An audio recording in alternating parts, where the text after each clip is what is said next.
So sorry for our little running late on our session, but on the summit stage, we now have an amazing session to hear about how we will get the next 10 years right, because we have leading former economists from Spotify, Will Page, joined by Ralph Simon, who will be introducing our session. Thank you. Well, good afternoon from London to all over the world, all over London.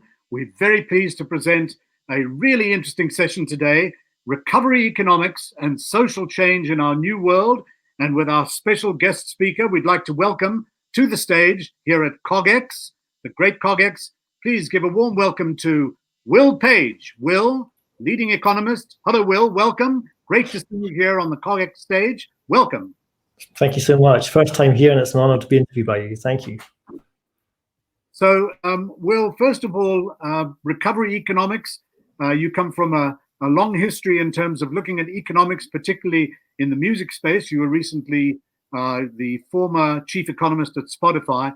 And it seems with the crisis that we are still deep within, that we're staring at, if I can call it that, a Napster moment. So what can we learn from first to suffer, first to recover journey that you yourself marshaled your way through during the music crisis? Does this have any bearing on today's issues?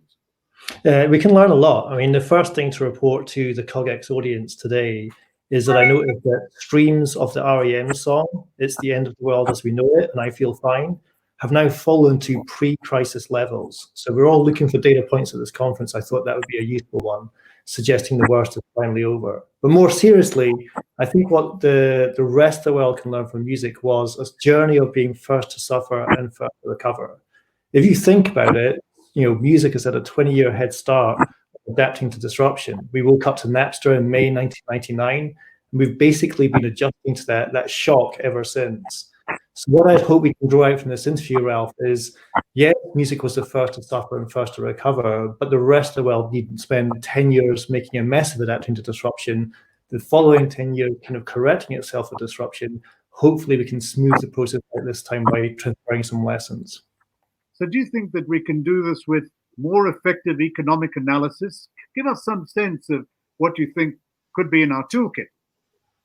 Well, if we look at where we are today in terms of adapting to the crisis, we're told to trust the science, and the science tends to rarely agree and frequently change. So that raises a question about trust.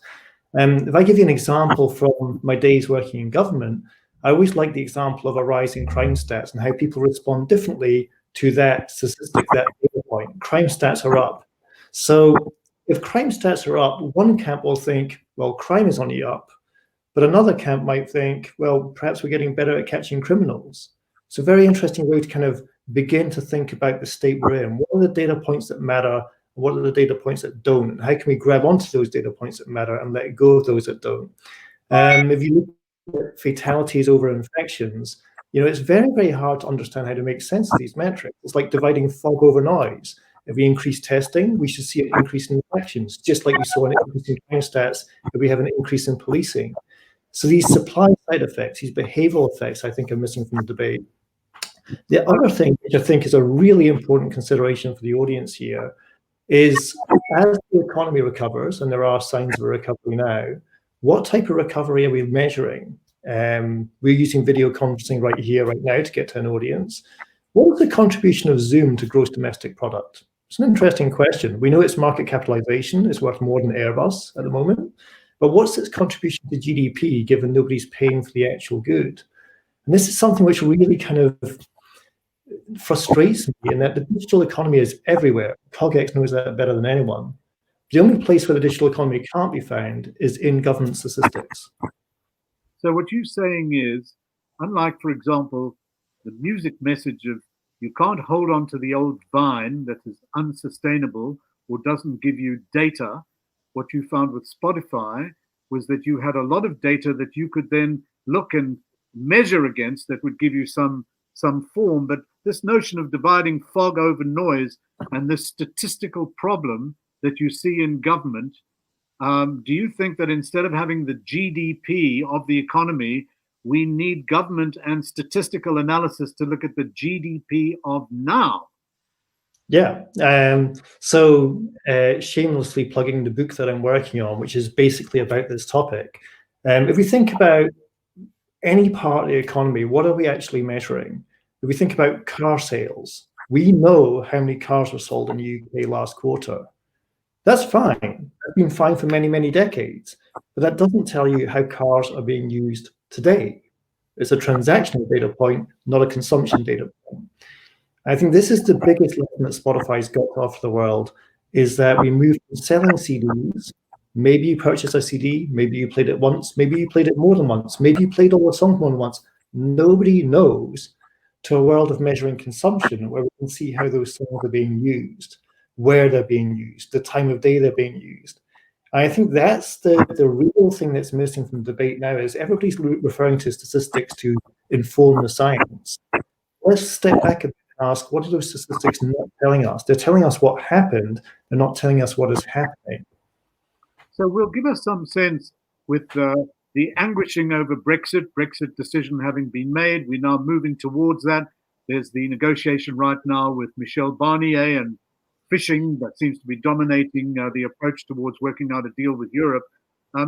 What's your view on the Brexit angle, and how do you think that might apply in a recovery economics? But it's interesting that Brexit has kind of been moved off the agenda, yet it's still an ongoing thing. It's almost like competition for headlines. Brexit has been moved to the inside pages of the newspaper. But I think there's a couple of things that are interesting from a Brexit perspective. Firstly, one thing that I'm passionate about is the creative and tech industries here in the UK. The fintech community in the UK is becoming a global leader. Music, we are one of only 3 net exporters of music in the world, the other 2 being America, of course, Sweden. Will, is it correct? Am I correct in saying Britain is 3% of the world's population, but exports 12% of the world's music? It definitely punches above its weight. And you can ditto that for the television industry, again, a net exporter of TV content. You can ditto that for the gaming industry, a net exporter of gaming, thanks in part to the gaming community back home in Scotland and Dundee. But if we look at those creative industries, what's interesting is they were never part of a single market. So the one thing that Britain excels at exporting never had a single market to export to, because of the national treatment of copyright, because of the way that countries are carved up for intellectual property. British people in the south coast of Spain cannot buy Sky Premiership football packages. That's an example of the single market not working. So the dilemma on the Brexit side for me, facing the audience at CogX, is Britain is leaving a single market. And if you're a car manufacturing company, that's a really important consideration, because all the components of your car come from different parts of that single market. But the one area that we excel at exporting, creative industries, technology, never really had a single market to leave. I'm not saying that's a good or a bad thing. It's just a paradox to try and work out what this Brexit is going to mean as it begins to happen. And it is happening, even though we've kind of forgotten about it. So it's a good point to raise.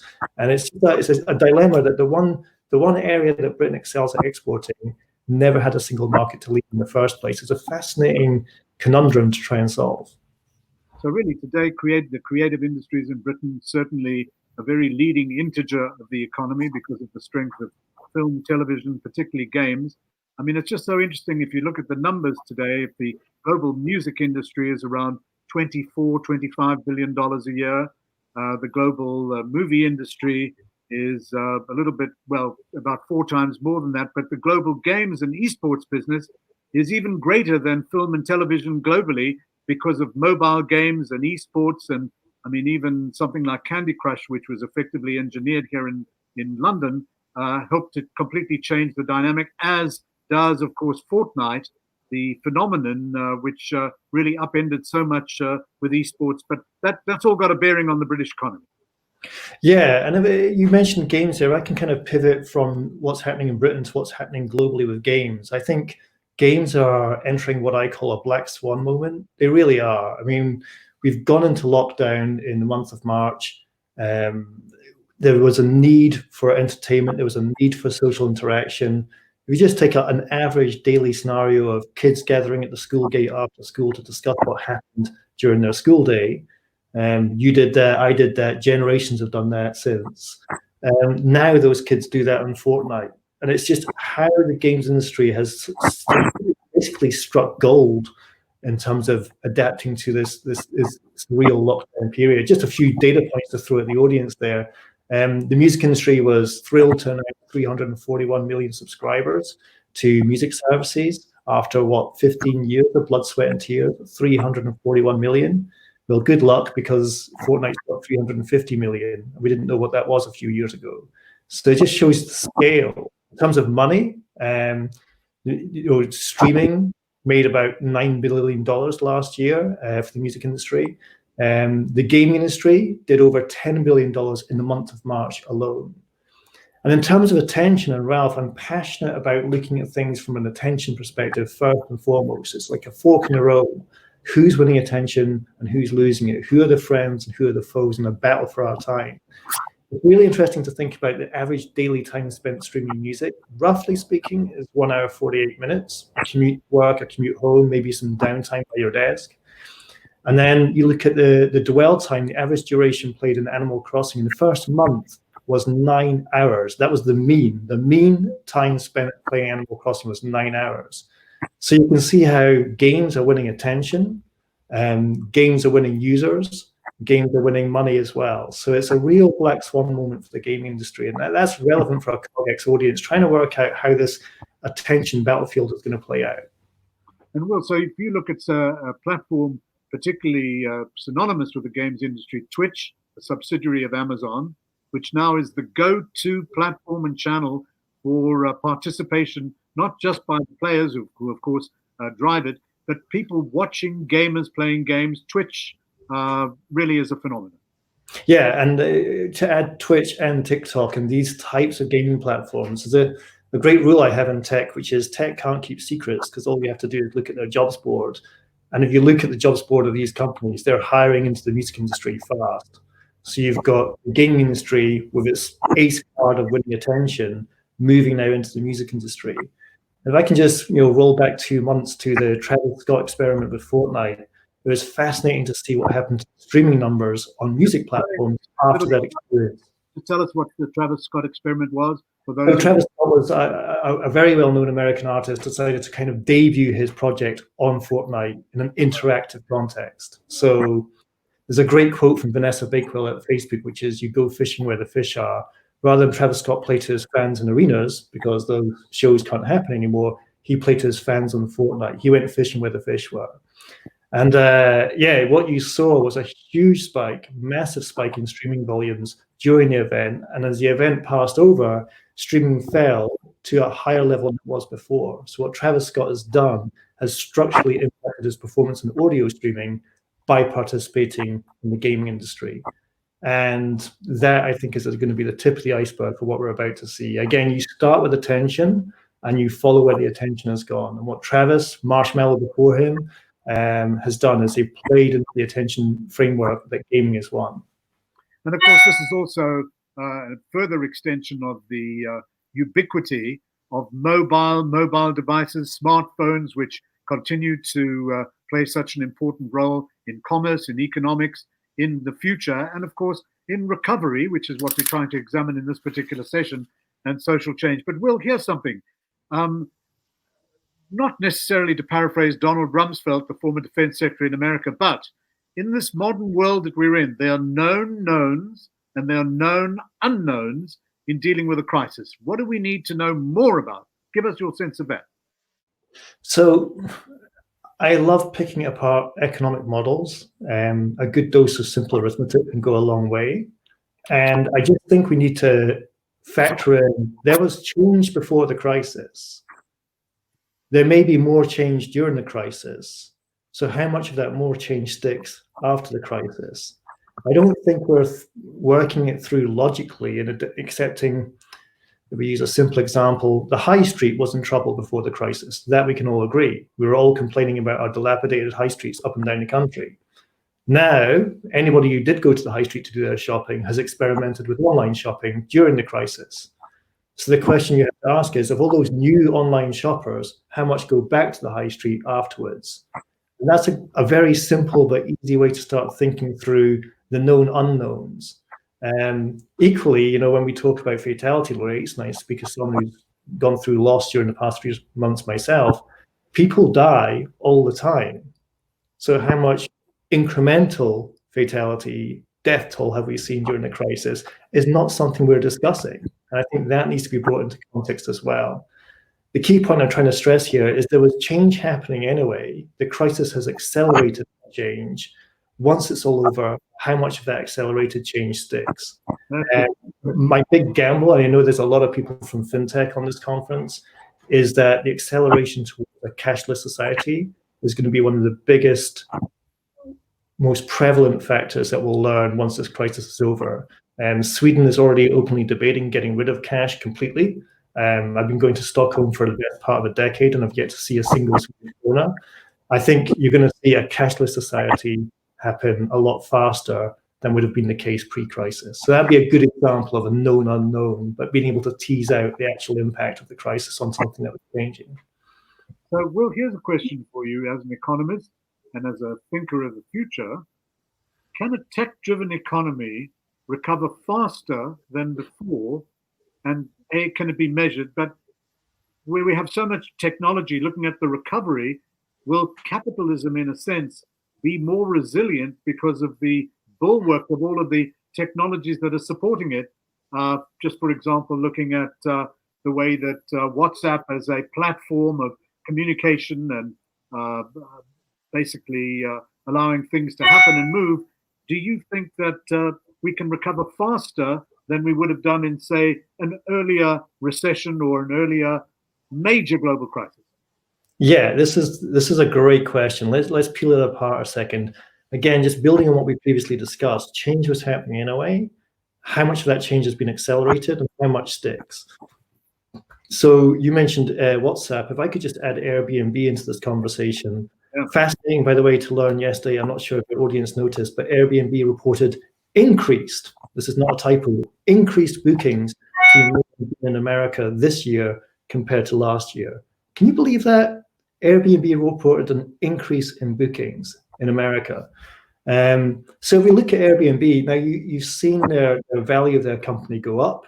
You've seen a wipe out the tourism industry. You've also seen 20-25% of their workforce laid off. Now, we've seen crises in the past. We saw one in 2008, and we've seen jobs get lost. We saw that in 2008. We've seen those jobs gradually recover. What fascinated me with Airbnb was very quickly tech was building platforms to help find those skilled engineers, software designers, developers, data scientists that were leaving Airbnb to find them back into the workplace again. So there's a good example of what is a surreal company, a company that should not be reporting increased bookings, but it is. Can't quite figure that out, a bit like the jobs market report in America last week. But what we've seen is tech adapt to the crisis to make sure that if you are a skilled software developer and you have been laid off by Airbnb, well, here's tech platforms to find you work quicker. I think that's a great example for us to think through in terms of how could this recovery happen faster than in the past. So, Will, here's a question for you. We look future forward, just trying to see how we can actually smooth a path that marries together what government needs to do, but more particularly what entrepreneurs and especially what all of the adherents of CogX do. How do we go to next, particularly developing fair division? So first of all, give us a sense from an econometric standpoint about fair division and how you think fair division, fairness within the recovery can be applied. So in terms of how do we get to next, let me just take that first bit, which is I think where we need to go to is Estonia. I really do think that country, the more I learn about it, the more I learn about how its government's adapted to digitization, the more I just see the gap between what Estonia, the small European country, is doing and the rest of the world is so prevalent. And very quickly on that, and then we'll come back to fair division. One metric that I don't think the government has shown any interest in, and I want to credit Andy Haldane, the chief economist at the Bank of England, really spearheading this as a thought process, is it measures manufacturing orders, it will try to measure services, it will try even to put a figure on the public sector, but it doesn't measure emotion. It doesn't measure emotion. Now let's think about that for a second. You could have manufacturing stable, you could have services booming, you could have government spending growing. But because of the crisis or because of Brexit, people are more anxious. And anxiety could have a much bigger impact on, let's say, an increase in interest rates or the announcement of the budget than anything else. But the government doesn't want to measure that. So one of the big challenges is A, catch up with Estonia, and B, try and measure what matters to people, not what matters to the Office of National Statistics. I think those are the two challenges. Now, in terms of like, how do we get to a better next? How do we build a better type of recovery? Firstly, if your audience is familiar with the actor Peter Sellers, or even better, the film Being There, I encourage people to watch it, because when I watch people debate something complex, as dynamic as the economy, using letters of the alphabet, you know, this pathetic conversation of, hey, Ralph, do you think it's going to be a U recovery or a V? I don't think you can describe the economy by a letter of an alphabet. That's my point. And, you know, that film Being There with Peter Sellers, it's very briefly, it's a story of a very simple-minded gardener who becomes a chief economic advisor. When he says he can see the green shoots in the spring, he's referring to a garden. The entire American economy thinks the stock market's going to pick up and trust every word he says. It's very relevant to how we're discussing things today. Unfortunately, it has to be said, unfortunately. But if we think about how could we build a fairer society, a lot of that focus on fair comes down to fair division. How do we divide up the wealth fairer? We hear references to the 1%, for example. What does that 1% mean? That the economy is bigger than it was before. There's more inside that 1% than there was more before. So I'm just really interested in fair division as an academic topic, mainly through my work in streaming, but you know, how could it actually find an application in the real world? If we go back to 1948, to what is for me, ironically, a place called a Scottish Cafe in Poland, 3 mathematicians came up with the concept of fair division. And their simple one version of this was, how would you cut up a cake between myself and Ralph Simon? And the solution that they had was, if I've got the job of holding the knife and cutting the cake, and Ralph has got the job of choosing which slice he wants, it forces me to cut up that cake fairly, because I can't control selection. Very quickly, you can imagine the mathematics comes in and it goes down academic corridors that you don't want to go down, but it's a very simple concept.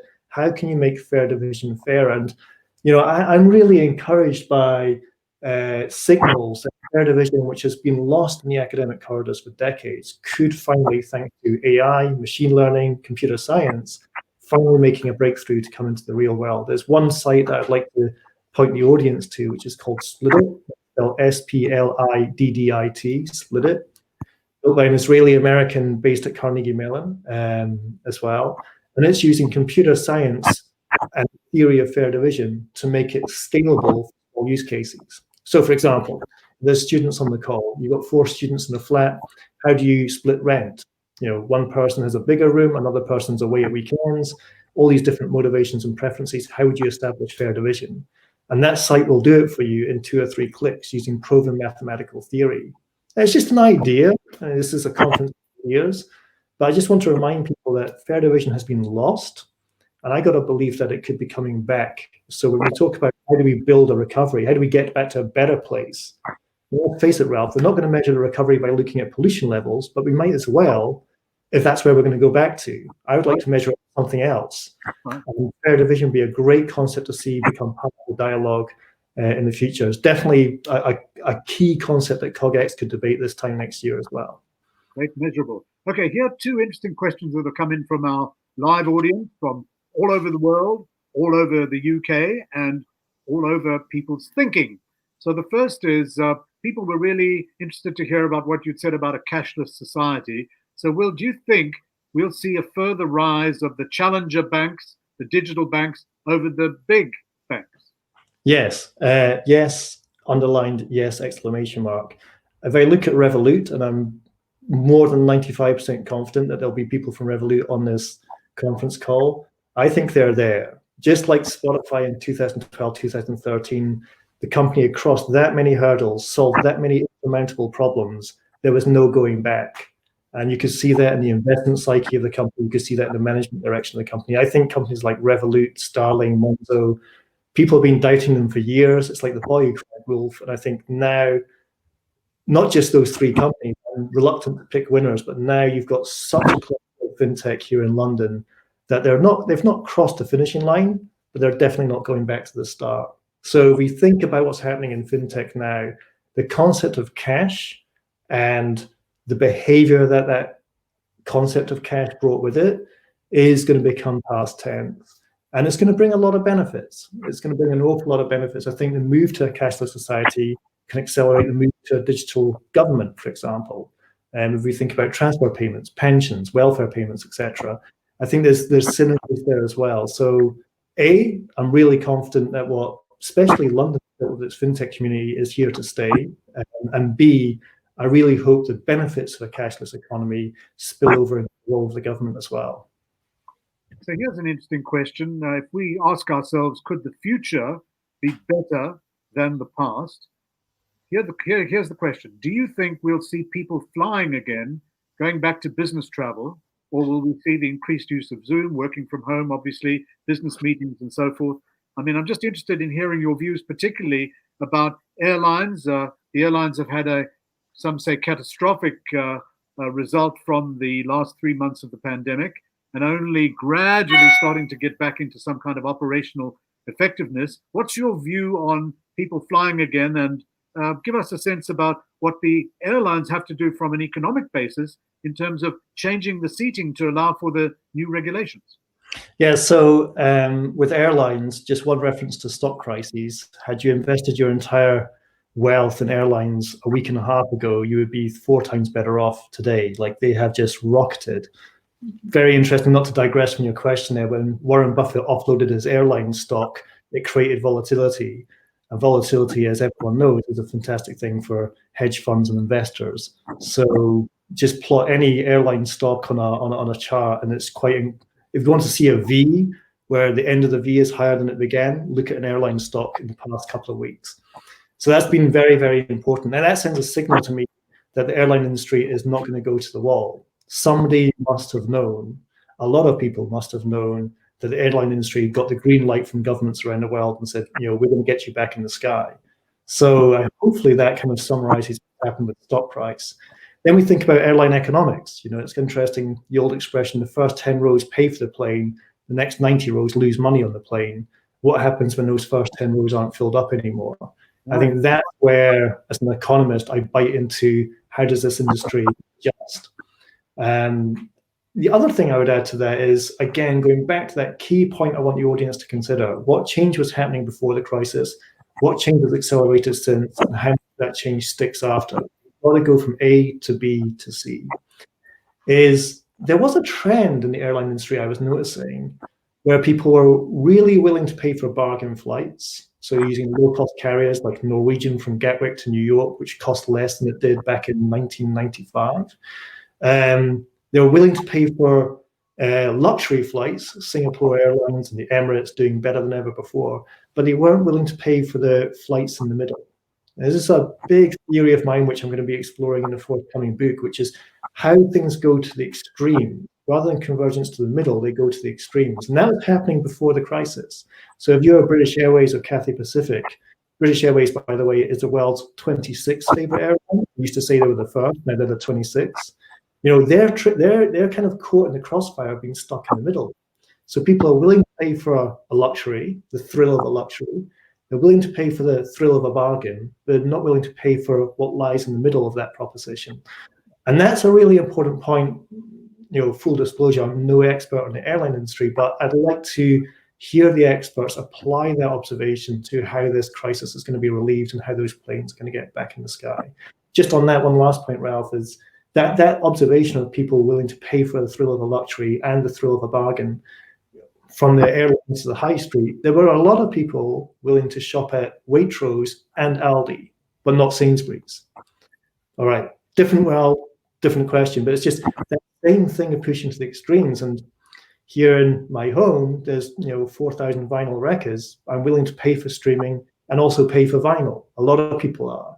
So it's just something that I think is ubiquitous, which is people are going to extremes of the propositions out there as opposed to the middle. But back to the airline industry, it'll be fascinating to see if British Airways can go from being the world's 26th favorite airline to maybe the 25th or 24th as they come out of this crisis. Okay, so here's another very interesting thought on this whole question of will the future be better than the past? Yesterday here at CogX, we had Steen Jacobson on the summit stage, and he said the next 10 years will see the giants and unicorns from the green and clean tech companies doing well. What do you think, Will, about green and clean tech? Yeah, it's a very, very interesting area. My contribution to the expert that you're citing, and I stand in the shadows of that expert, but I would ask the audience to think about what's been happening in Norway. A first mover in oil and gas exploration, clearly, built a sovereign wealth fund to benefit the people. Have to say, I wish Scotland could have done something similar. But also now a first mover into renewables. So if you think about letting go of the old vine of oil and gas and grabbing onto the new vine of renewables, it's very interesting to watch how Norway has managed to make that adjustment, is now leading in both. They've got a very, very profitable oil and gas sector and a sovereign fund that's helped the country through good times and bad. But B, they're also now the global leaders in renewables as well. So it's fascinating to think as a country and as companies within that country, how did Norway make that switch? And what other lessons could we draw on that we could apply elsewhere there?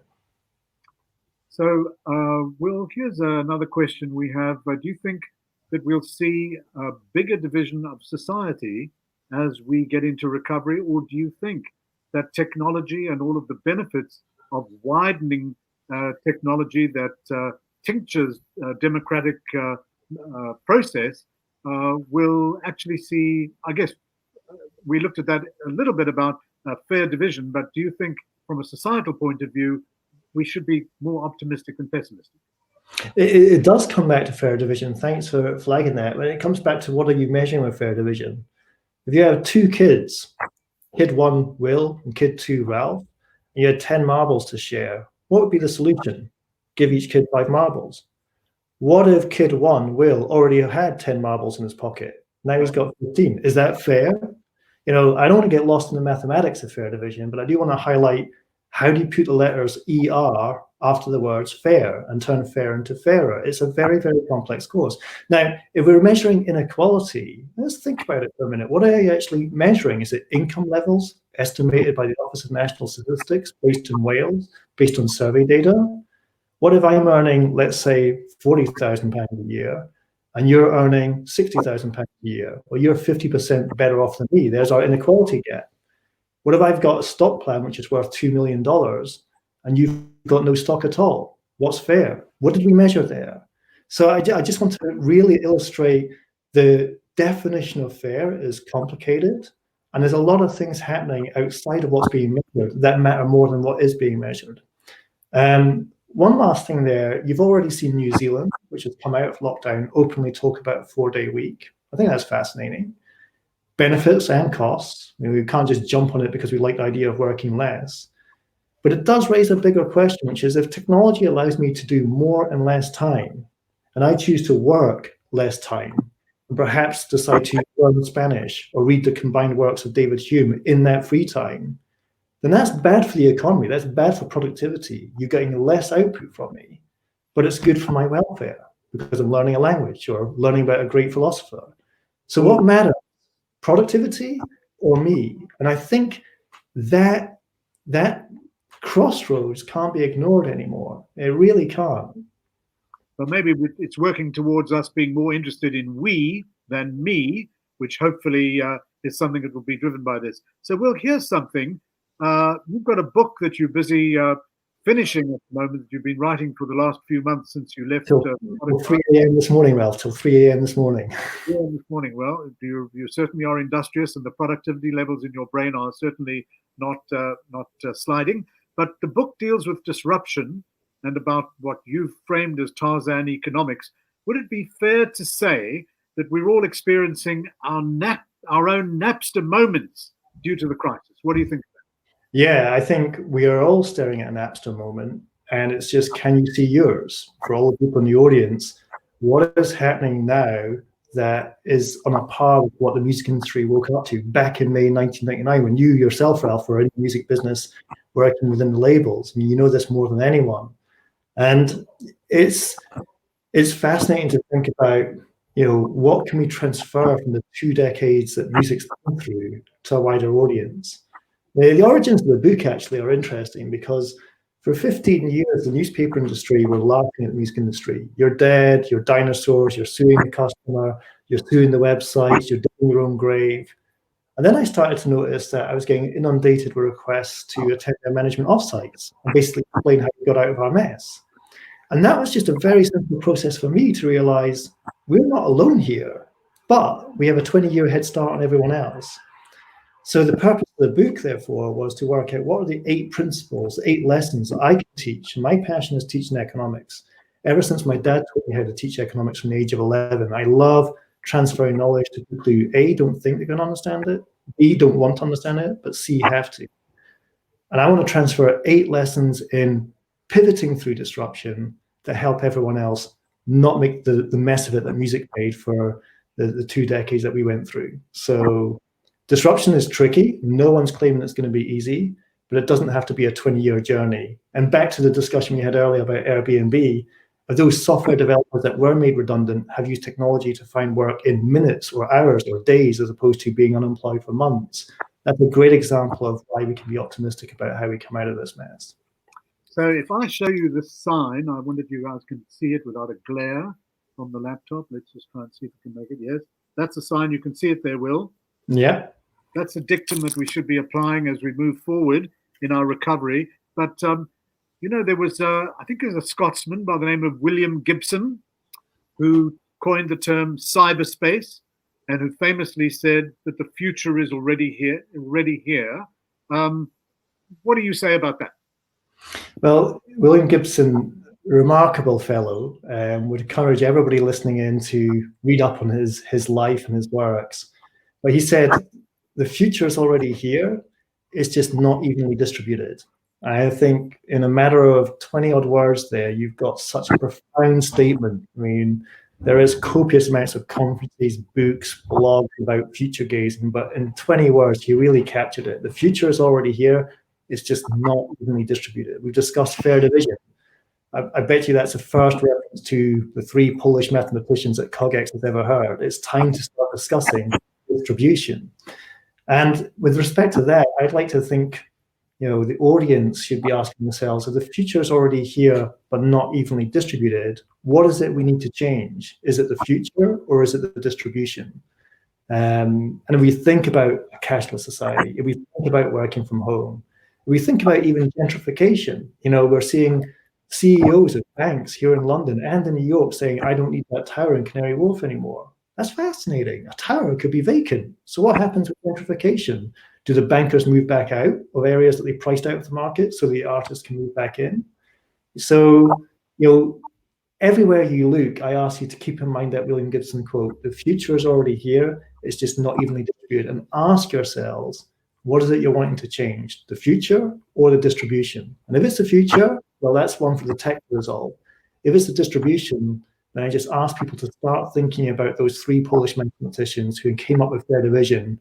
And how do you put those 2 letters ER after the word fair? How can we make what is fair today fairer tomorrow? That's a different question from gazing about the future. So, Will, anything you can think of that might be surprising as we move away through the recovery? And certainly a lot of governments around the world are now looking at the architecture of what recovery might be. But anything that you can see, we've spoken about cashless societies developing further. We're looking at a whole new range of the way in which natural foods and health, particularly personalized medicine, digital medicine, anything that you can think of that kind of tickles your fancy. I'll give you one area which is relevant to what we're doing now, a video conference. And it comes from music. Again, if you think about the purpose of the book, music is a microcosm that everyone, individuals, organizations, institutions can learn from. I'd like to pick up on the concept of stockpiling, if I may. You've heard this a lot, and you're seeing it in music. You're seeing major releases get pushed back. You're seeing major tours obviously be delayed. And just for people who have purchased tickets in the audience, the Ticketmaster rule is that if you delay a concert, you don't have to refund it. If you cancel a concert, you do. So what you're seeing is lots of concerts getting delayed. So A, they can happen again, but B, they don't have to issue refunds as well. Now, I don't want to go down music's alley and lose people here, but stockpiling is relevant everywhere now. In the NHS, there are lots of appointments that should have happened that have been pushed back and will have to happen sooner or later once this crisis is over. Car production, stockpiling in car production. But it's interesting to think about what stockpiling means from music's perspective when you start to use attention economics. Now, we have the attention span of goldfish these days. So we need to understand, if I delay that concert, or if I delay that album, will they be waiting in 2, 3, 4 months' time with anticipation to see what happens, or will they have moved on? And you've seen that happen. Major acts have been stockpiling and pushing things back, whereas independent acts, DIY acts working on platforms like, there's a fantastic platform here in London called Platoon, headed up by Denzel Fiegelson. And they are just pivoting through disruption so much faster than the major labels, getting content out there as well. So it's interesting to look at that. Now, the point I want to make is, if you delay what you're doing by 2, 3, 4 months, will the audience be waiting for you when it comes back around again? The Taylor Swift tour was cancelled. Will the audience be waiting in anticipation for Taylor Swift, or will they have moved on to something else? And it's very interesting to think about how attention spans work now. In the past, if one of your bands that you signed on your label, Ralph, went into the studio for 2 years, there was an anticipation. What are they doing in that studio? I can't wait for them to come out of that studio and deliver the final product that I've been waiting for. Now, with attention spans the way they are, fans think they're on holiday. They're not talking to them anymore. So if I can wrap the question up with this, which is, what we've seen in music, which I think you're going to see everywhere else, is the album to be the climax of a band's career. Now it's the conclusion. It's almost like a statement saying, I've got nothing else to offer. And you're seeing in music, one part of the industry, people like Platoon with Denzel, Lucy Watson, and Hagar, really just championing a new way of getting music to market and working with that change. And other parts of the business perhaps struggling with that change. And I think you're going to see that same effect elsewhere as well. The album used to be the climax, now it's a conclusion. It's a real big reminder of whatever you were planning to do that got pushed back, they might not be waiting for you when you finally come back on stage. So I'd ask, I think the big takeaway there is everybody is stockpiling, attention spans are shorter. Be prepared for a shock in terms of how much they care when you finally come back. So when you talk about the attention of goldfish, is it time for us in the recovery to give the cat another goldfish? Well, I'm allergic to cats, so I can't comment on that. Yeah. But in essence, the attention economy, obviously we've seen it with the rise of TikTok. We've seen it with the rise of the way that the general public now on an ever increasing basis are certainly online in so many ways. Will it's time for us to start wrapping up, but we'll be looking out for that very quickly. Just one very important point about attention economy is for the rest of the CogX audience to appreciate, what we've seen in the attention economy in music is two things. One, songs are getting shorter. More songs are more like 3 minutes long as opposed to 4 minutes long. And two, the chorus goes to the front, which is partly economics because you've got to listen to 30 seconds before you get paid, but partly it's attention span. I got to hook you in because there's so many other distractions around. Now, for all other industries, you can learn a lot from that observation. From the academic publishing industry, should you publish shorter academic papers or shorter academic textbooks? But just wrapping up on that point, the band U2 signed to Island Records. If you think about the song Where the Streets Have No Name, it takes 2 minutes and 11 seconds before you hear Bono's voice in The Streets Have No Name, an anthemic hit that everybody can remember. You will not get a song coming out today which takes 2 minutes, 11 seconds before you hear the singer's voice. And that is a transferable lesson that everybody listening in can apply. Well, that's a wonderful observation to conclude the session. So, Will, first of all, a big thanks to you for disrupting your writing. Wish you a lot of success with your book and swinging from vine to vine, just like one has to do in Tarzan Economics. My name is Ralph Simon, and it's been an absolute thrill and pleasure to be here at CogX. Hats off to Charlie Muirhead and Tabitha Goldthwait, and particularly to Elizabeth Faria. Elizabeth, over to you. Thank you so much, Ralph, and to both of you, to Paige and to Ralph Simon. What an amazing session. I'm certainly looking forward to Cashless Society because I never have any cash on me. We will be taking a break for lunch, but moving over for 2 o'clock, we've got an additional wonderful new session with Cephas Williams, interviewed by Patrick from the Mobos. Thank you. Want access to more CogX videos? Subscribe now for free at cogx.co.